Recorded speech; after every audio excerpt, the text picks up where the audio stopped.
امین حبیبی.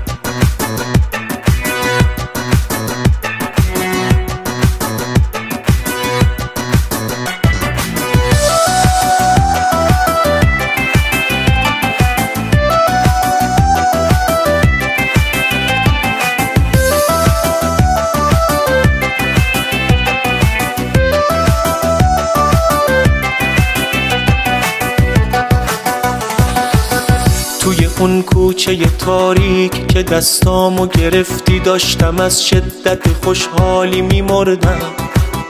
توی اون کوچه بنبست و آروم توی گوشم وقتی گفتی منو میخوای کم آوردم.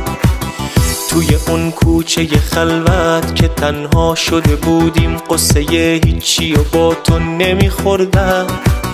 توی اون کوچه باریک که نزدیک تو بودم دل و جونم رو به دست تو سپردم. منو مدیون خودت کردی که عشق من شدی همدمم عزیز مهربون من شدی. منو مدیون خودت کردی که موندی پیش من همه چیز من شدی تو قلب و جون من شدی. منو مدیون خودت کردی که عشق من شدی همدمم عزیز مهربون من شدی. منو مدیون خودت کردی که موندی پیش من همه چیز من شدی تو قلب و جون من شدی.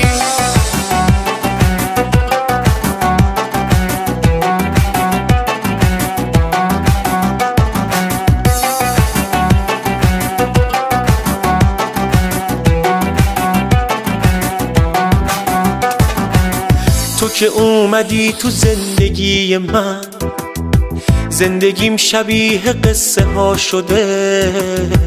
دیگه هیچ دردی ندارم تو دلم همه چی دوباره رو برا شده. همه چی دوباره رو برا شده. تو که اومدی تو زندگی من رنگ خوشبختی گرفته زندگیم. دیگه دل واپس فردا نمیشم حس و حالم شده مثل بچگیم. حس و حالم شده مثل بچگیم. منو مدیون خودت کردی که عشق من شدی همدمم عزیز مهربون من شدی.